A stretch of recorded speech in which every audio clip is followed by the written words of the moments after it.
How about a little bit of matinee action, Edmonton Oilers action, to get your Saturday afternoon rolling as the Edmonton Oilers roll into Dallas, Texas today for a Western Conference Finals rematch, gentlemen. Hello and welcome to Pre-Gaming with BORDZY, brought to you by Sherwood Ford, the giant for a reason. What up, everybody?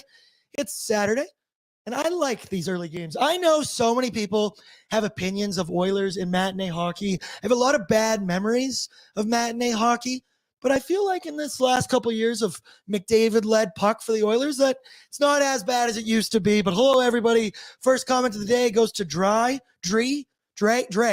I remember it from last year. Pre-drinking with BORDZY. Woo. I prefer the term pre-gaming, but brother, cheers. What does Drake say? Can't drink all day if you don't start in the morning? Just kidding. My cup's actually full of water right now. Drake lost.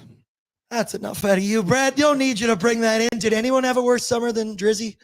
No. I don't think so. But did anyone have a better summer than Kendrick? All right. Mute your own mic. That's enough out of you. They not like us. Alex is in just with a big old woo. OP, original Pozar, in the house early. I don't know if I've seen OP in here all year. And then Kiwi with just a straight up, hello, Aaron. Hello, Kiwi. It is nice to see you in the chat. What up, everybody? Today, whoa, that's weird to say. Today, I am joined by Sean Panganiban, writer at Oilersnation, resident beauty. One of my favorite guys here. He has a ton of great articles. Go check the site. And he's going to be with us all day today, Oilersnation After Dark as well. Pangs, how we doing, brother? Pretty good. Thanks for having me, BORDZY. Dude, I'm happy. You came in today. You brought 3 bags of chips, I do believe. Some Lay's and some Miss Vicky's, actually. Yeah. I'm a Miss Vicky guy. Let me know in the chat, what's your favorite chip? I love the crunch of a Miss Vicky's salt and vinegar. I'm a good crunch guy, and I need that. But Pangs, you've already come more prepared than anyone ever. I texted you last night. I said, is there any articles you've been working on? Anything that you want to specifically talk about? You sent me a huge list of things that you have been writing on, and I said to you, I think that's the most prep work anyone has ever done on this show besides myself. So shout out, Pangs. We're happy to have you join us tonight. And Pangs, you were at Greta on Thursday night. You were there for our season kickoff party. Were you or were you not rocking? What jersey were you rocking? Number 71, Peter Sikora from 2007, maybe, I think. That is the most baller jersey. I have Linus O'Mark jerseys. I should say. Ilya Brizgalov, Taylor Fadoon. I saw that Peter Sikora jersey last night. I was like, that is the best jersey in the house. Thank you, sir. Thank you. I think it was a Kijiji find like 10 years ago. Yeah. And was it the Todd McFarlane one? No, just the 06, just the 06 Cup run. Beautiful there. Yeah. The other one that I liked, I saw Tyler Mulick wore 71 Lubomir Visnovsky. Yes. That's a pull. That's a blast from the past. Underrated Oiler, I'd say. I know, right? Yeah. Pretty productive player in general, but it was a great time Thursday nights. Edmonton Oilers got a dub. Always feels good having our Greta parties. It goes down a little bit smoother when we get to have smiles on our faces. And if you tune into ON After Dark, the boys were loose. Tyler specifically was a little loose on that show, and it was a blast. But Pangs, you had a good time. Greta always delivers. What'd you get? Did you get any food? The Wagyu burger. Delicious. Oh, fancy. Delicious, like a favorite of mine. It has to be at this point. Brad, what'd you get?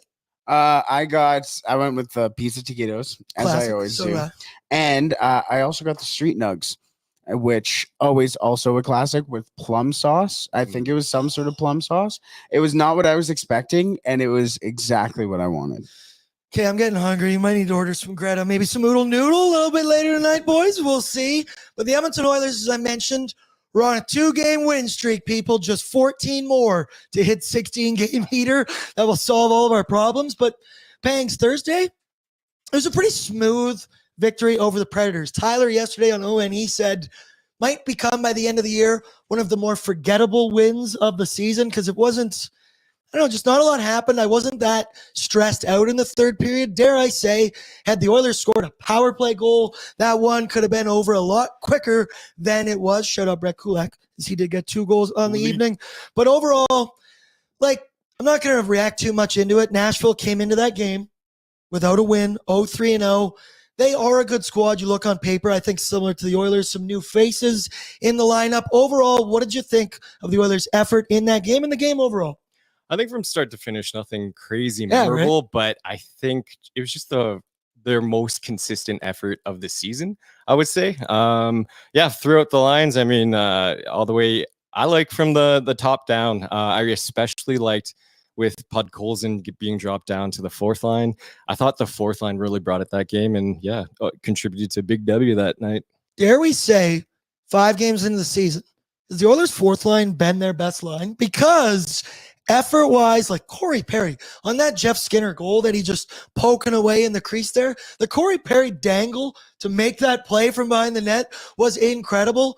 Tyler and I have both been saying we might have been wrong this past offseason. We were a little upset at the money that Corey Perry signed for, especially with the performance bonus. But that fourth line, and Derek Ryan included, right? The only preseason roster battle that we had even heard about was Noah Philp for Derek Ryan. And I do think a lot of people were expecting Noah Philp to possibly make the team. It's only a matter of time before he does. But DR10, he's been consistent. Great in the faceoff, dog. What have you thought of that fourth line, regardless who's playing left wing? Derek Ryan and Corey Perry, the old boys, the old dogs out there. They still got some life in them. When I saw those Corey Perry and Derek Ryan penciled in as the fourth line, I thought old and slow. However, they've been really good. I have a stat here. Derek Ryan, 21 to 12 scoring chances for, meaning they're hemmed up in the offensive zone for majority of the time, which is kind of what you want from your fourth line. Would I like them to have a little bit more points? Yes, but I think they're coming. I see this from Sergeant Battle. Corey Perry being considered the best Oiler to start a season feels like a different timeline. What year is it? Somebody tell me. Also, Dangerous Wade's in here. He said he didn't have food. He had tequila at Greta Bar Yag. So that's nice. Attaboy, Dangerous Wade. You got to like that. One of my takeaways from that game was PK, still not there. Power play, still not there. But you know who was there on Thursday night? My boy, Brett Kulak, with an absolute hammered goal on that first shot. I said, if at first you do not succeed, literally try the same thing again, as he just threw that puck on net, top shelf, beating UC Soros, who I believe was in net there. But there's 2 goals for the hometown boy. I mentioned we all had Leon Draisaitl 2+ points in that one. Brett Kulak, don't be selfish, passed that puck up, and we all could have profited. But Brett Kulak, I love seeing him get rewarded with goals like that because he's obviously not the flashiest player in this Oilers lineup. I call him Mr. Consistency. Whoever's playing with him, Kulak will steady their game. And you just told me a crazy stat about Brett Kulak that I did not know. Please share with the class, Banks. Brett Kulak leads the Oilers at 5-on-5 in scoring chances for percentage at 70.59%. Let's go. Brett Kulak stand up. That's Liam's dad, and that is me. But I don't know. There was a lot of attention paid to the decor. Maybe let's turn that to the decor conversation, right? It's off season. You knew what you were getting with that Coleman Boosh. Your one consistent pair. Darnell Nurse, Mr. Hot and Cold, like Shaq's Icy Hot Patch, as I have said before. You didn't know who was going to be his partner. You thought Ty Emberson. That only lasted for 1 game. They brought in Travis Dermott. That only lasted 2 games. But Troy Stecher has come in. Now, it's only been 2 games. Can't really overreact to these, but you're going to go out there and try and fight Sean Couturier. You're going to have a spot in my heart forever. But it isn't just that. Stecher and Nurse have looked very good together. And Darnell, his last 2 games have been, his best of the season, but his best in a while. He's playing angry. He got in a fight as well. That pairing has a fight each. We'll start there, Pangs. What have you thought about Troy Stecher playing with Darnell Nurse? Because it looks like they're cooking a little bit. Do I believe that Troy Stecher is the long-term solution for the 4D? Probably not. I still do think he is a little small if you were going to get into playoffs, having to play heavy minutes like that. But beggars cannot be choosers. And right now, Troy Stecher has showed up. I'd agree with you. Long-term solution, probably not. Yeah. Is he fitting the bill right now? Absolutely. 2 goals for, 2 goals against, 50%. If that second line could be even for the next little bit, it works well for them. And I'll ask you this question. He kind of reminds me similar play to kind of an Ethan Bear, and Nurse and Bear were pretty good as a pairing. That is true, actually. I could get down with it. Christopher Palmer said, "Who is this guy next to Bordsy? I like him. I like the numbers. Keep bringing the heat, my man." It's Sean Panganiban, Sean Pangs, writer here at Oilers Nation. And I'll say it again, resident beauty here at Oilers Nation. Thank you. Thank you. Yeah, buddy. Nice little Pauly D in the back there. Then you talk the third pairing, Brett Kulak, consistent as all hell. Ty Emerson hasn't had a ton of minutes, but when I talk about my third pairing, low event hockey, if I'm not really recognizing you out there, I do think that tends to be a good thing. Emerson, we'll see. I do think, I don't know, we were all drinking the Kool-Aid, right? We were all drinking the Kool-Aid this offseason. Frank Saravalli told me that he was going to be a staple next to Darnell Nurse and that he's going to maybe put up some points. It's only a couple games so far into the season, but Ty Emerson, maybe not exactly as advertised, but solid is the word I'll use so far. Yep. I'd agree with that. I think on the third pair, he's settling in. Yep. Not surprisingly, but he has a decent first pass. And I think the more he gets comfortable in that third pairing role, who knows, throughout the season, maybe he can be elevated. But I think where he's at right now with steady Brett Kulak is a good spot for him. Yep, exactly right. That's the guy you want to pair with. And I think every game so far, I've seen Emerson's play improve. He's had a couple moments in each game, just cool, calm breakouts out of his own zone, just subtle passes along the boards. I'm liking what I'm seeing. Keep on cooking. Now, we are going to keep those pairings tonight, we do believe, but it wouldn't be the Edmonton Oilers if we weren't talking about the line blender that is out tonight. Today will be no different. Connor Leon and Zach Hyman will still be together. There you see it on your screen. Matthias Janmark, the janitor, is on the second line with Ryan Nugent-Hopkins and Victor Arvidsson. The whole McDry conversation is one we'll have in a little bit later down the show here, but I want to focus on that second line because last After Dark, me, Ty, and Liam all agreed I've seen enough of Podkolzin, Nuge, and Victor Arvidsson out there. I've liked what I've seen from Vasily Podkolzin so far this year. He is not a top six guy, in my opinion. I don't think he really had the skill to play with Nuge and Arvidsson, but he's an energy guy, and he's been a hell of an energy guy so far this year. So you're going to get a little Matthias Janmark. In 30 minutes of 5v5 hockey, Nuge and Arvidsson have played together. Hasn't been great. I think they need some juice. Somebody out there that... Janmark has the offensive skill, right? He also has the defensive reliability. This is nothing new for the Edmonton Oilers. We've seen it. We've seen Janmark be thrown next to 97's wing, and it's kind of because 97 says he likes playing with them. A lot of guys do like playing with him because of those reasons I have just mentioned. Thoughts about the janitor coming up to the top six? Like Troy Stecher, I say, not a long-term solution in my opinion, but let's see what it does tonight. Absolutely. Is Matthias Janmark a top six player? No. But can he fill in the top six at stretches at a time? Absolutely. I think the one thing that he brings to a line when he does get elevated is that he can keep plays alive. So you put a puck into a corner, he'll hold on to it enough to make a play for his line mates to get open and create a scoring chance. So I like it. I like his kind of dog mentality on that Brett Kulak goal. The first one that he had against the Nashville Predators, there was some hustle in front, but when Matthias Janmark banging away, keeps the play alive, keeps the puck alive, sends it back, and bang, it's in the back of the net. Brett, thoughts on the janitor? We're janitor guys here. You and me, we've both been Janmark guys. I've seen him at Greta a couple times before in my lifetime. What? The playoff run 2 years ago when he had his broken foot. He was at Greta and the other bar that is next to it, which shall not be named, like Voldemort. He was in there a couple times. I like the janitor. Not a long-term solution, but we'll see what happens because Podkolzin in that second line, Brett, it ain't working for me. It's not working, and now I think it's almost a luxury, though, that it's not working because you're also seeing the payout from the third line with Jeff Skinner, Henrique, and with Connor Brown as well. And we were kind of talking before the show today, just like how much you like Jeff Skinner, and how you think that we were talking how well he's been shooting the puck at 5-on-5 and how you would like to see him with a look next to Connor McDavid. I think if you then also move, like we were talking about as well, Ryan Nugent-Hopkins isn't a center right now in the NHL level, and Leon Draisaitl, I think we're all tired of McDry.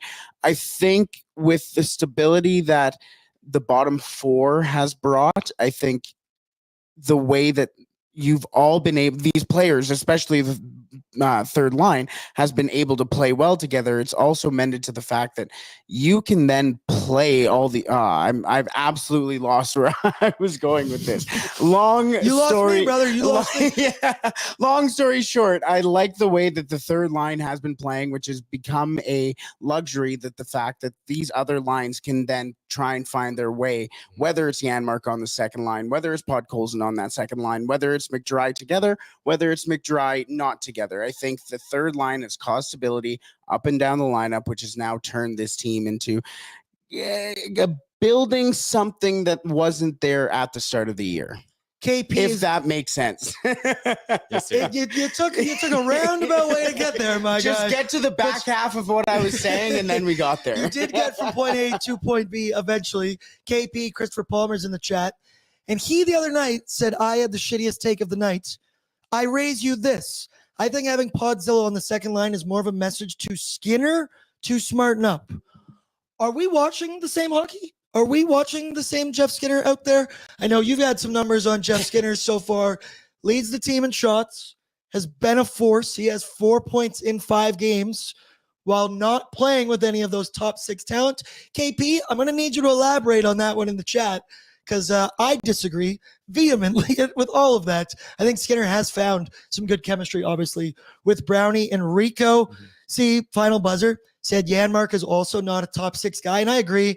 Right? This is not a long-term solution, but we have seen it work in spurts before. Also, somebody pointed out, where was it dry? Janmark is a beauty and will be on fire against his old team in Dallas. Revenge game. We always like revenge games. A little more on Janmark. Nobby today had a great quote of why he's putting him up there, and he said, he's a guy that can move up and down the lineup. Guys with skill like to play with him just because he can get them the puck. He's defensively reliable, but also down in the lineup, he can move just as well in a checking role, a little more grit and sandpaper, and going to the net. Janmark, fair to say, jack of all trades, master of none. And may I say, he's actually the only Oiler who scored in Game 7 as well. So, he can elevate his game, that Janner. Clutch Gene. Clutch Gene. I see somebody in your final buzzer as well. So far, Arvidsson isn't a top 6 guy. Yeah, it's been a little frustrating. My hot take this year, Pangs, was that Victor Arvidsson will set a career high in goals. That's 35. I'm not feeling great about that hot take prediction right now. What have you thought of Victor Arvidsson so far in this? Because you're a new player, you're a new guy. That's why I've been so surprised at how quick Jeff Skinner has found the chemistry and kind of kicked off and skyrocketed from there. It's going to take time for Victor Arvidsson. I do think it's why my frustrations of McDry. He should be playing with Leon Draisaitl because I think that's where we're going to end up in the Stanley Cup Finals or playoffs, let me say. Not get ahead of myself there. But Arvidsson, excuse me, he is a incredibly skilled guy, right? He scored 30 before. He has it in him. Maybe still, he only played 18 games last season plus playoffs after his back surgery. What have you thought of Arvy so far? I know there's been a lot of people in the chat, some of the post games not liking his game. I will say one thing that I noticed about Arvidsson in all the years we played against him. Dude loves to flop. Dude loves to dive all over the ice. I have noticed him been doing that a couple times. What have you thought of Victor Arvidsson so far? I feel his point production hasn't reflected what he's done out there. A lot of people are ragging on him right now. He's in and around the net. And for example, last game, early first period, Podkolzin hit a guy and Arvidsson had a chance in front, a little bit more puck luck, and that's going in. And I'm an eye test person, but I like the fancy stats to kind of add to the story. He's leads the team in 83.3 high danger chances for 15-3. A little bit more puck luck on that 15 chances. That's 2-3 goals. I feel it's going to pop off for him at any point in time. It's a matter of time. He could have been the one that got the Jeff Skinner goal when they were both poking away in the crease the other night, right? And you mentioned the puck luck. Adam Ernie's in the chat said, is Victor Arvidsson the new Connor Brown? We are not at map territory yet. We are not making goal-scoring maps for anyone yet, but I do still have the file, Brett. We can bust that out if we need to. People agreeing with Pangs in the chat right now.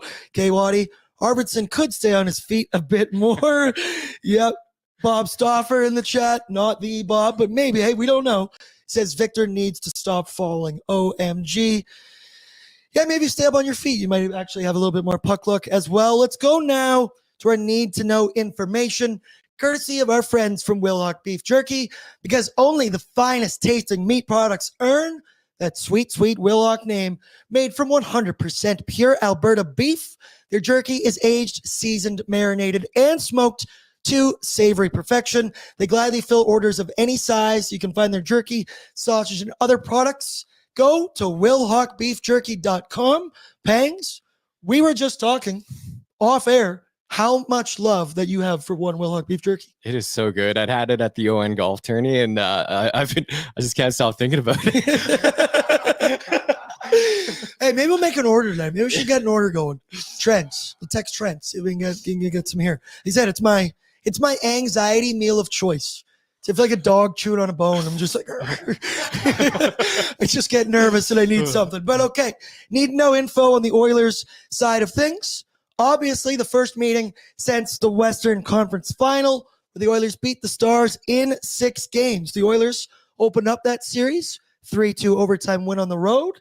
Dallas came back, won the next 2, and then bam, the Oilers won 3 straight. Stuart Skinner stood on his head in Game 6 specifically, and in that series, that's where anytime someone's coming at Stuart Skinner, I mention that series, and I go, okay, I don't know if we were supposed to win that one, but Stuart Skinner kept us in it. The Oil, obviously, last season, and only once before did they ever beat them in the NHL playoffs, because the Stars have had the Oil's number. The other time came in 96-97. Do you remember who scored the OT winner in Game 7? John Marchand. Damn right, Pangs. An encyclopedia of knowledge next to me on this couch right now. But after that one, I believe the Stars beat them in 5 consecutive playoff series. We don't need to talk about that. We can move along. I mentioned Janmark. You need to know he's coming up to the top 6. Vasily Podkolzin will move down to the 4th line with Derek Ryan and Corey Perry. And I like Podkolzin in that role. Like, I think that is more where he needs to be. We said 100%. is he leading the team in hits right now? Yes.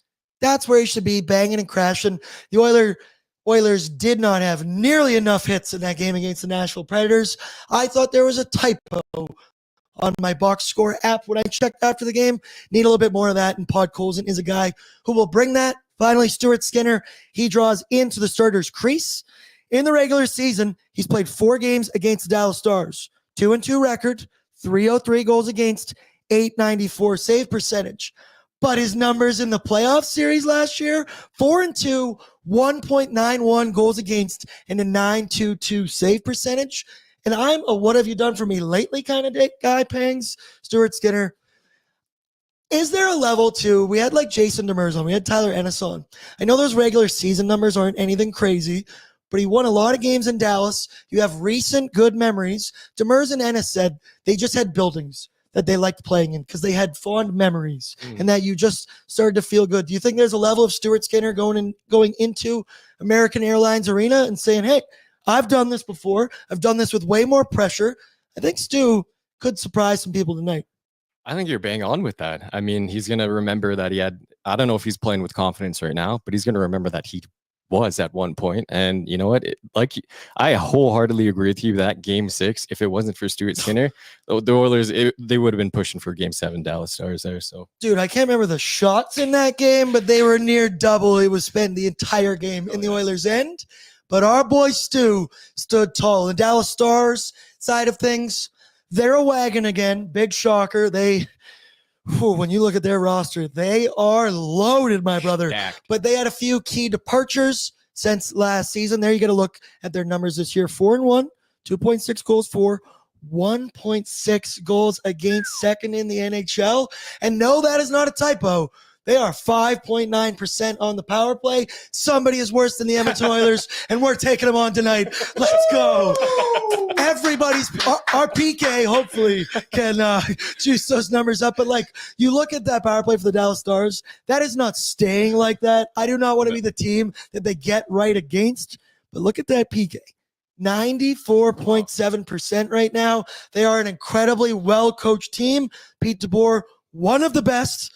Guy goes to the Cup Finals like it's his job, or the Western Conference Finals. Oh, I guess it is his job. I guess it actually is his job. So he has paid millions of dollars to do that. But key departures, Joe Pavelski, he retired after 18 seasons in the NHL, and he had 27 goals last year. So that is production that's going to be hard to replace. Chris Tanev left in free agency, went to Toronto Maple Leafs. Radek Faksa, Ryan Suter, they're all gone. Stars did add Matt Dumba, Brendan Smith, and Ilya Lyubushkin to give that blue line some depth. Probably an upgrade over one Ryan Suter. Last year in the playoffs, I went, how is this dude still playing in the NHL? The Minnesota Wild were paying him money to not play for them. The Stars then signed him. Didn't really understand it. But to fill that void for Pavelski, man, this team is loaded. They have prime age talent. They have incredibly young talent. They've got veteran talent. They have it all over the place, man. Look at that roster. Jason Robertson, Rupe Hintz, Logan Stankoven, loaded. Jamie Benn, Wyatt Johnston, Maverick Bourque, who had 77 points in 71 games in the AHL last year, loaded. Mason Marchment with Matt Duchene and Dodonov. I think that's loaded. They arguably have the best top 9 in the NHL. Might be the Oilers, might be the Stars. We will see. During their playoff series last season, though, talking matchup-wise, right, because Connor and Leon were not playing on the same line in that playoff series, and they will be tonight. Last year, Esa Lindell and Chris Tanev, they got the McDavid matchup. They were paired the entire time. Miro Heiskanen and Thomas Harley were paired up with Leon Draisaitl. I don't know what they're going to do tonight. You got to keep in fact that they have last change tonight. They are on home ice. Who do you think will be paired up against Connor McDavid and Leon Draisaitl, right? Like Heiskanen and Harley have the speed probably more to keep up, and I'd say Lindell really impressed me last year in the playoffs. He might be more of your shutdown guy. Who do you think will be paired? I think they'll do Heiskanen. Yep. You know what? Fight fire with fire. He's such a smooth skating defenseman. I think I underappreciated how much a good skater is. I think they'll throw him out just to keep up with the speed of that first line. And then Connor McDavid will walk around him like he did last year in the NHL playoffs. That was a sick highlight. We should have pulled that one. And then, Brett, let's take a look at Jake Ottinger's numbers here. Fresh off signing a brand new 8-year, $8.25 million deal. Well, he's kind of worth it because he's 3-0-0, 1.63 goals against, .948 save percentage, and it hasn't been for lack of shots and opportunities. He's seeing 32.3 against a night.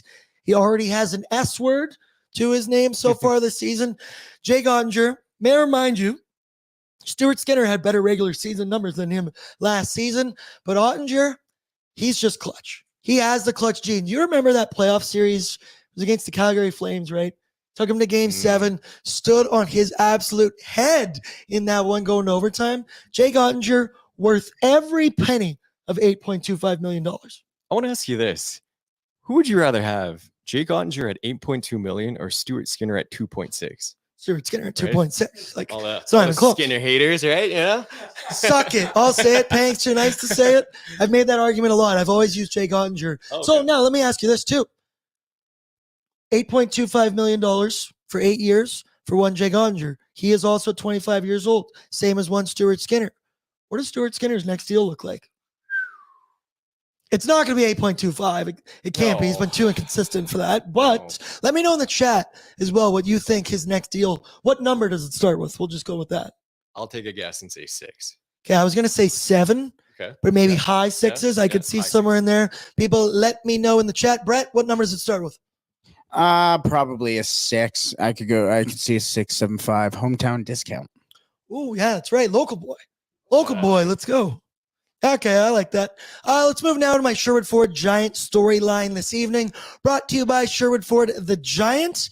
And they've got the annual Sherwood Ford Food Drive coming up fast from October 23rd to November 6th in support of the Strathcona Food Bank. Donations will be collected at Sherwood Ford and at Sherwood Power Sports and Marine. This food drive would not be possible without the students at Lakeland Ridge Community School. Shout out the Wolves.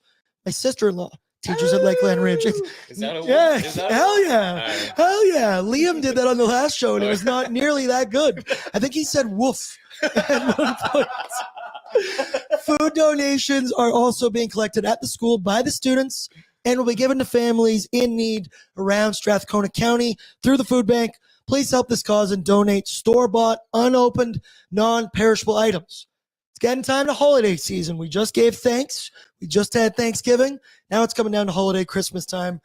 Let's help out those less fortunate. And shout out Lakeland, shout out Sherwood Park, shout out Power Sports Marine, shout out Sherwood Ford, Sherwood Park, doing it good. Liam Horban, woof.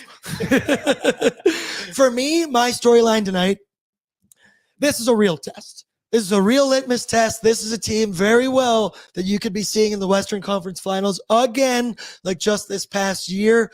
Look at those numbers so far this season. Those power plays. That is just woof. Like, well, that's woof. Now that is woof. You talk about that. When you think about these rosters, that is mind-numbing stuff that they could be like that. But the Oilers, 2-3, Stars 4-1. Stars, they're just an incredibly deep team. There's going to be nothing new tonight.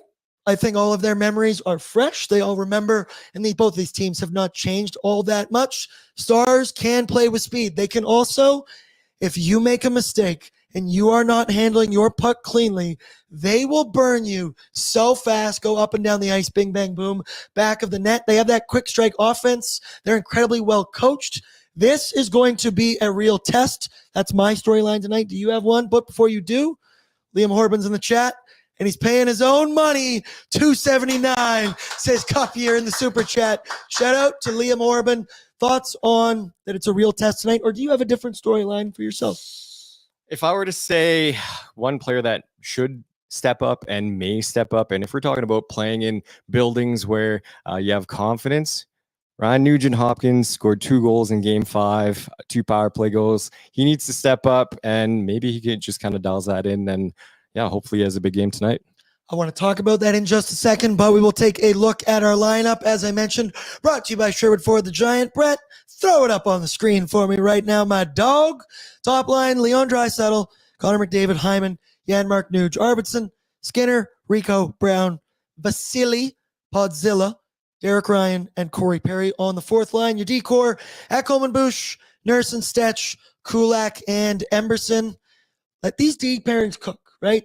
Mm-hmm. Let's find some consistency here. I think we found a little bit of something.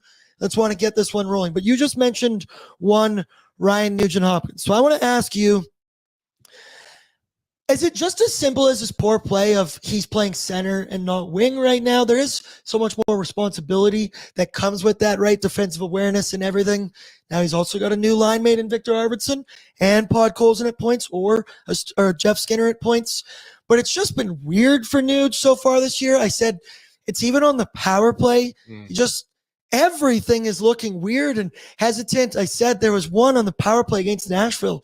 Him and Connor doing a simple give and go. Nuge gives. Then he starts going. Connor gives it right back to him. Nuge didn't even have a stick on the ice. It just went right past him. And I don't know. It's been weird. Obviously, we all know Nuge. He's as consistent as they come. I do not expect this spell to be going on for this long, but there's something going on with him right now. I fully expect him to come out of it. You also got me fired up saying he scored in Game 5.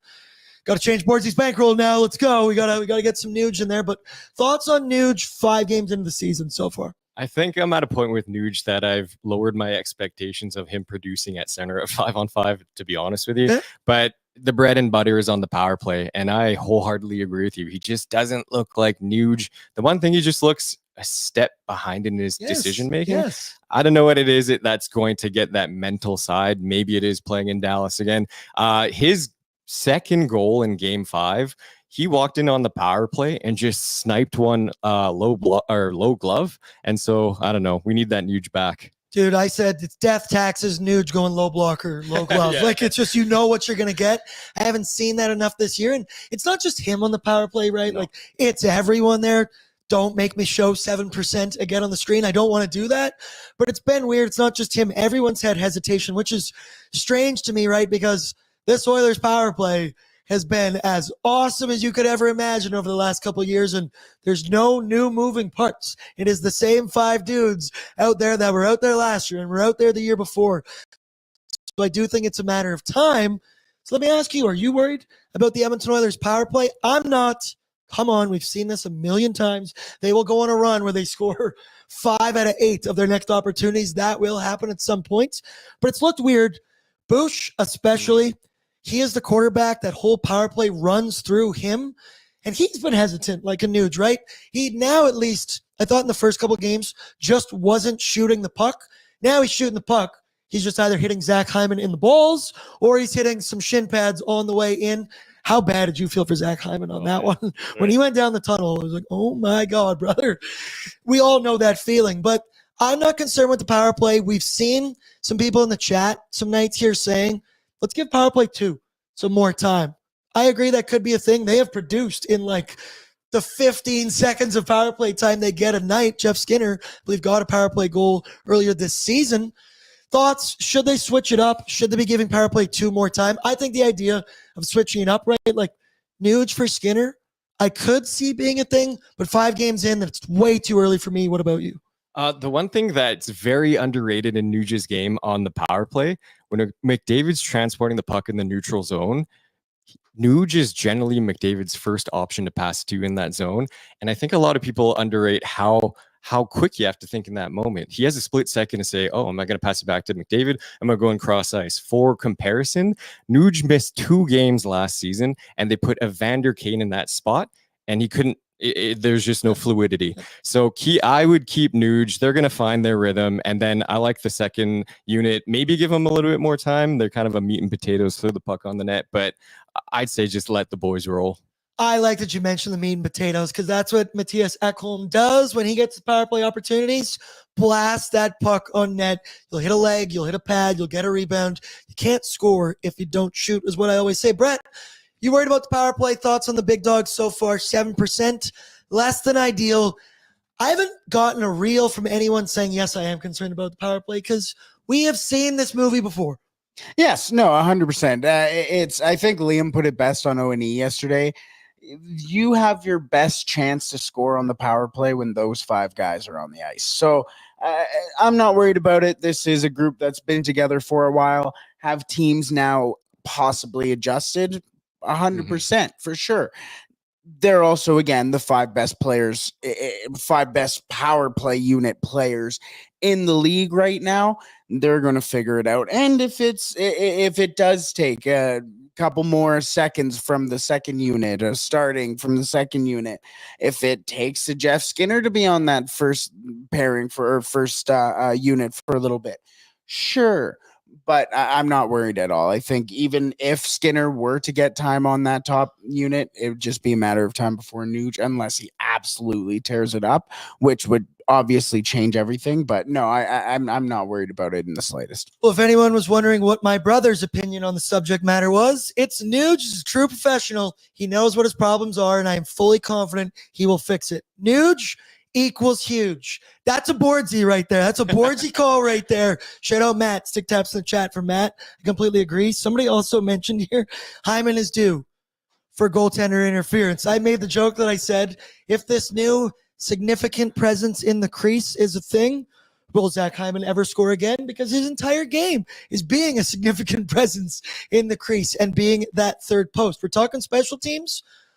We got to talk about the other side of special teams for the Edmonton Oilers because it also has not been very special. The Edmonton Oilers currently have the worst PK in the entire NHL, 57.9% on the year. I do expect them to pick it up, right? You can't keep these numbers forever, but if I had to pick one area that I am a little concerned about in the Oilers game so far through 5 games, it would be the penalty kill. Now, quick way to help with those numbers is I went on a rant on the last show. Don't take dumbass penalties like Leon Draisaitl cross-checking and jumping into Garnet Hathaway's back at the end of the second period against the Flyers. Don't do that. That's not going to help. That is unnecessary time to be down a man. But that PK, elite. I don't even know if elite is the words I could use for the NHL playoffs last year. They were on a roll, but you lost to Warren Fogle. You lost to Ryan McLeod. You lost Cody Ceci. You lost Vinny Desharnais. That is a lot of bodies to come out of your lineup. And now they still have great killers in Nuge, Brownie, Rico, Janmark. They got it all, but it's going to take time. What have you thought so far in the PK? Any issues you see specifically? I'm not a great X's and O coach out there.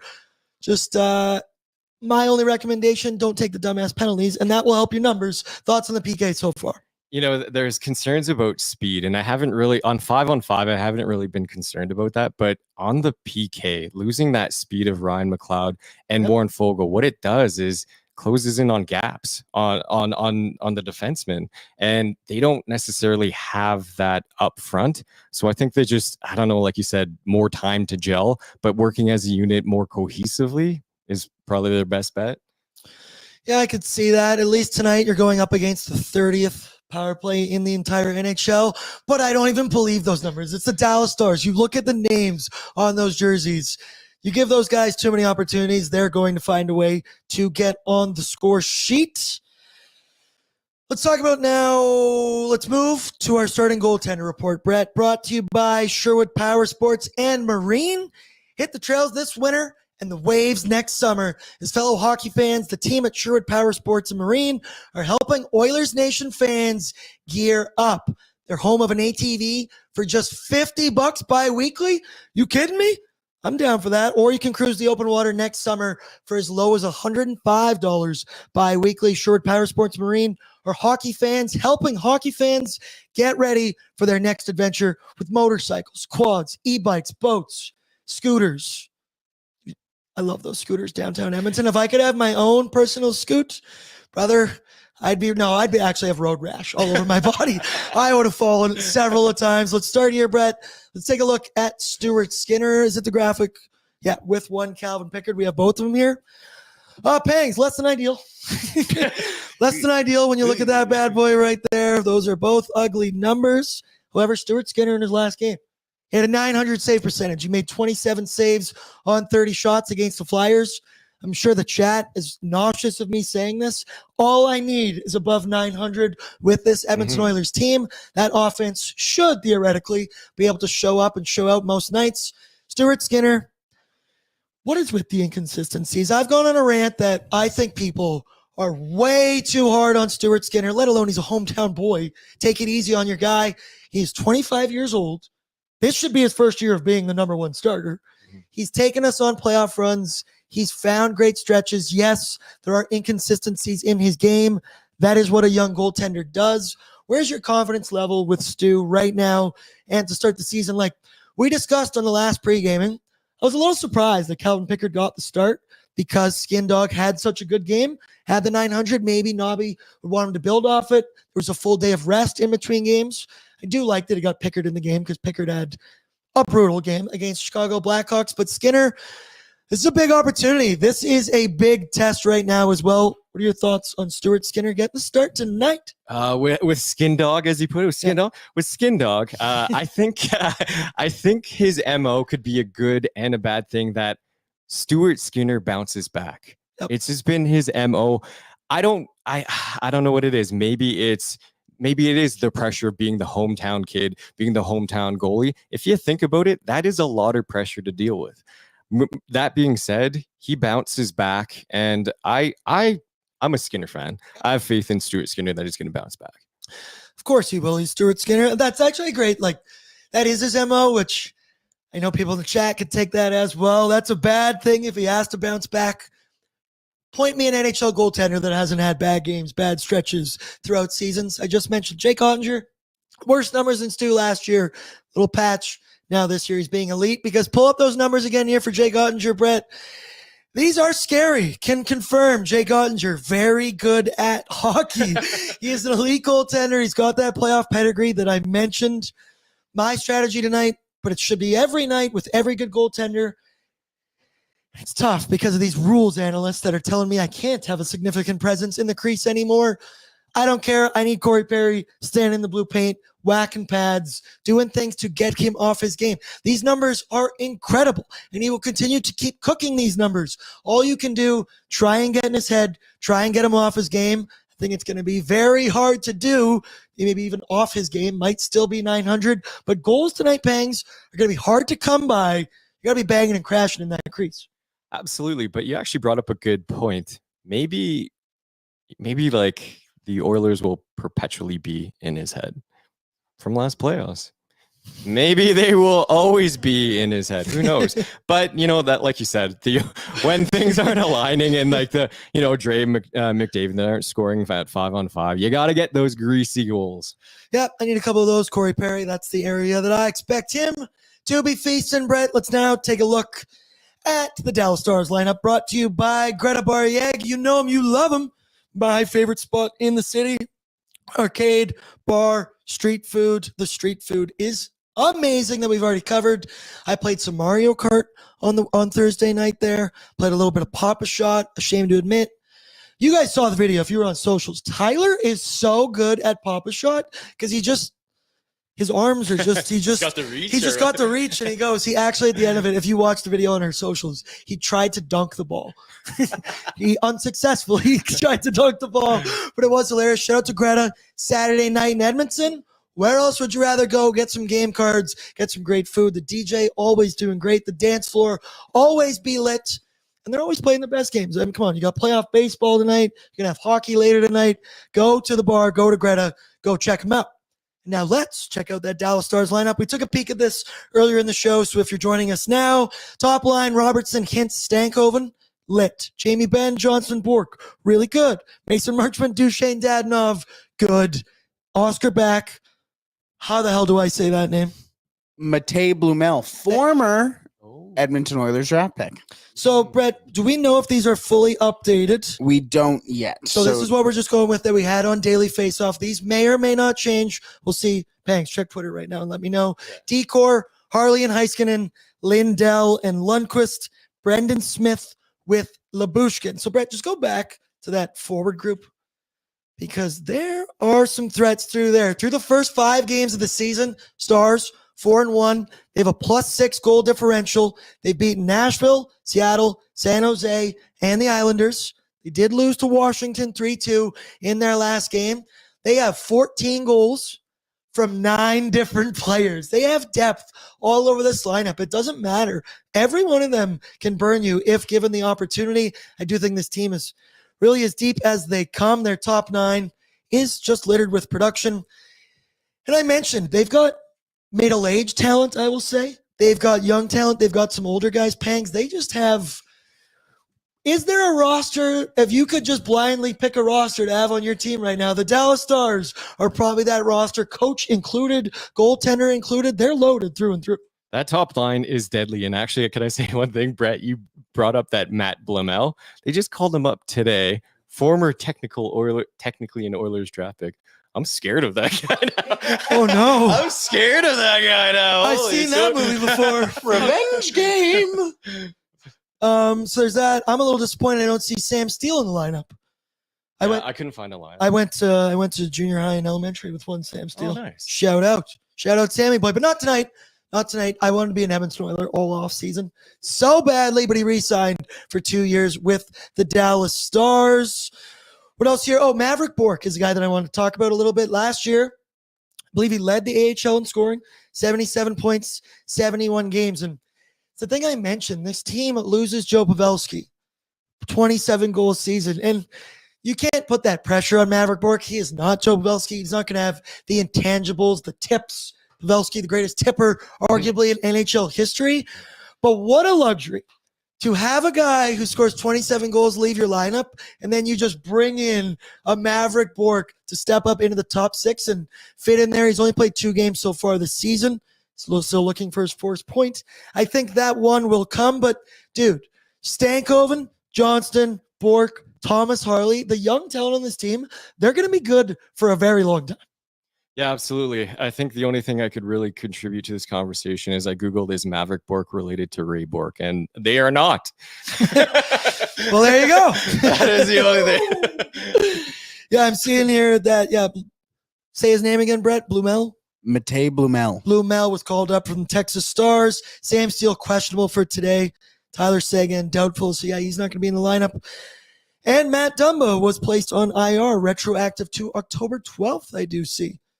Kind of a perennial Band-Aid, I guess you could say, for one Matt Dumba. But when you look at this lineup, Pangs, Brett, you two, could be a player to watch from both of you. Could be on the D side, could be on the offensive side. Pangs, I'll let you go first. Who in that lineup scares you the most?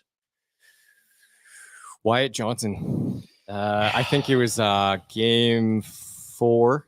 He just I remember him absolutely sniping one, and he's a quick player. So yeah, Wyatt Johnson. Brett, what about you? I'm going with Evgeny Dodonov. I like that third line with Marchment and Duchesne. Still serviceable with Duchesne as well. And Dodonov seems to be like a quiet Oiler killer as well. He always seems to find the score sheet in some way. So I'm going with Evgeny Dodonov. For me, I'm torn between Logan Stankoven, who has 5 apples in 5 games. Point per game guy. He's just been since called up last season. Has not skipped a beat. He's as productive as they come. Obviously, he's playing with Hintz and Robertson. But the guy who I'm keeping my eye on tonight is Mason Marchment. He's got some grit, some sandpaper. He has 2 goals, 3 assists in those 5 games. He can just be an asshole to play against, right? Like, he's not afraid to get in the dirty areas. He's not afraid to talk some shit. He'll probably drop the gloves as well, but it's not necessarily his game. He's a guy in the third line where if he's your third line left wing, like, what a luxury to have. I know I'm kind of sounding like a broken record here, but they're so deep all throughout this lineup. So for me, yeah, I'm gonna go with Mason Marchment, but keep an eye on Logan Stankoven because guy just shits out points. It's just what he's been doing. It's just what he does. I didn't realize Marchment's 6'5". Holy smokes. Right? He's a big boy. Like, Jeez. he's a nasty guy. He's hard to move out of their blue paint. Want to see some Darnell Nurse getting angry, get a little Marchment, get a little face rubbing going on. Also, love from Darnell in the last game. He's just getting the scrums. Darnell's just starting to look pissed off more out there on the ice. He obviously got in the fight, standing up. I want to say it was for Podkolzin when it was going on. Love to see that, Darnell. I want more angry Daryl out there. I don't know. I like a simple Daryl, but I like an angry, simple Daryl. Just like I like an angry Connor McDavid. Brett, it's a couple minutes left in the show. It's time for Bordzy's Bankroll, baby. Brought to you by Bet365. Because Bordzy's Bankroll is brought to you by Bet365. Sorry, I'm getting my ad read. Proud partner of Pregame with Bordsy. Open an account with Bet365 today and bet on a huge range of markets. Whatever the sport, whatever the moment, it's never ordinary at Bet365. Download the app today. As you see on the bottom of your screen there, all capitals use the code, all caps, OILY bonus. So tonight, we got 3 options. So let's take a look. If you're new here, Brett's going to make a quick YouTube poll. You can vote on which one of these. You can squad ride with me. You could even parlay all 3 of these together. But whatever you do, do it responsibly and only bet what you're willing to lose. So I always say, I don't unit shame. Put whatever dollar amount you want on this thing. A win is a win is a win. So my first option tonight, little boosh point, 1 power play point, currently at plus 215. This is one last year that just made me very, very profitable. He had 35 power play points last season.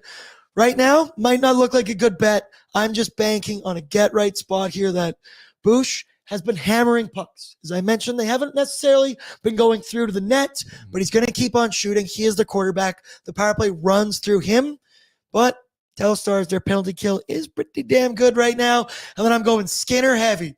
Skinner over Jeff, that is. Over 2.5 shots on goal, currently at plus 120. He leads the team in shots on goal, and by a little bit of a healthy margin as well. And he's hit this prop in every game but 1. So the fact you're still giving me plus money, don't know what's going on in Bet365 right now, but I will take that. I saw a stat. He leads the entire NHL at 5-on-5 shots with like 18. And he's not even playing in the top 6. Technically, Jay Skin, we love him. And then I'd like him to just get 1 point. He's got 4 in 5 games so far. But the juice on that is just plus 145. That is appetizing. You got to like that. And the way Skinner's been playing, you also mentioned he would have even more points had some of these goals not been called back, had Victor Arvidsson not fallen asleep on the blue line for that one offsides call. Banger, when you look at these 3 bets, which one do you like the most? Which one is speaking to you? Oh, the Skinner one, for sure. Well, which one? Oh, yeah. All of them. No, yeah, the shots. Shots, Yeah, Brett, what about you? I was also going to go with shots, but I just to change it up, I'll go a Skin Daddy point, because again, we mentioned it. I don't know if we mentioned it already, but Skinner is leading not only the Edmonton Oilers but the entire league in shots at 5-on-5 right now. So there's got to be a way for him to find the score sheet tonight. I'm going with a Skin Daddy point. Somebody said Jeff Skinner equals Jinner. I don't like that. Jinner! I don't like that name at all. Don't do that. I see some people in here giving some love. Mr. Cates says more pangs, please. I want to bring you around. Is that more. Daryl? Of course, Daryl! Daryl. Thanks, man. And some of these. Here's actually Daryl. I love everybody in the chat. We got to see Adam Ernie again today. Yeah. Connor McDavid was in there. Cody Cece always still comes in the chats. So Nice. it's gonna be a good day today. As I mentioned, we will all three of us be live right here on the Oilers Nation YouTube or right after the game for Oilers Nation After Dark, which will be at like 5 p.m. Might be dark. Might be dark. Might be a Probably little dark. Getting dark-ish. There was also a Troy Stetcher in the chat today, too, that I don't think you saw. Boys are in the locker room, just getting on, watching pregame with Bordsy. I'm sure that's what they're doing. Before we head out, everybody in the chat, you know what the drill. Give me your score predictions and an anytime goal scorer. And Brett, I'm going to start with you. Score prediction for me, I am going with a... I said I wanted it ugly, but I've guessed ugly for every game other than this. So I'm going a 4-2 win for Edmonton and a Podcoles. No, I've already made my Bet365 play. So I'm going with Hyman and McDaddy. Nice. Let's go, Panger. Score prediction, anytime goal scorer. You know what? I would have went with Brett's 4-2, but just to change it up, it'll be a 4-3. Oilers barely hanging on, kind of reminiscent of Game 6 there. And who scores? Who scores? Nuge. Yes. Yeah. Come on, baby. Come on. The Nuge is huge. For me, I think this game hits the under. I think there's going to be defense played. You've also seen those power play numbers. Dallas has a good PK. Now you might be able to break through in one. Odds numbers, they're incredible. Stuart Skinner, I think, is going to have a pretty good performance tonight. So I'm going to take the under with this. I'm going to say 3-2 Oilers in overtime hockey, little extra hockey in the matinee Saturday afternoon. And one Ryan Nugent-Hopkins is going to score that overtime winner. Take that. Nuge last goal. I like that you can do that on Bet365 too, right? You can do first goal, you can do last goal, you can do anytime goal. One of the many reasons why Bet365 is elite and is a proud partner of Pregaming with Bordsy. All right, big shouts out to everybody in the chat. Also, Troy Stetcher came back in and said, hi, thanks for noticing the small guy. Bring the energy tonight. Today, don't necessarily want to see you get in another fight again. I said when he dropped the gloves, I loved it, every bit of it. Immediately, I was just, dude, go down. Just go down. Yeah. Do not get your eye pumped shut right now. You need to be able to see, to be able to keep being on the ice.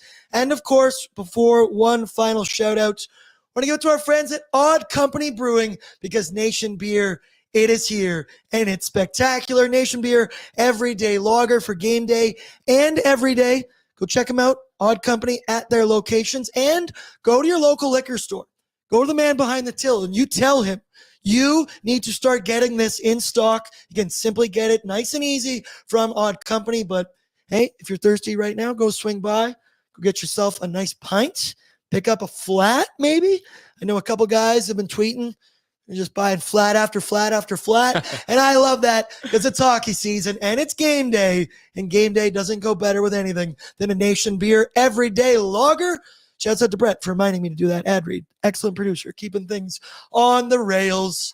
Okay, we'll be here right after the game. Shouts out to all of you. Good luck on your Bet365 Battlegrounds tonight. Hopefully, we all profit. Brett, I am plus chasing big on those. All of those have plus money. Don't even know what a minus is anymore. So let's go, people. All right, catch you after. Pangs, you'll be here with me. We got snacks to eat, and we're going to watch some puck right now. So we'll see you right here, right after the game. Peace.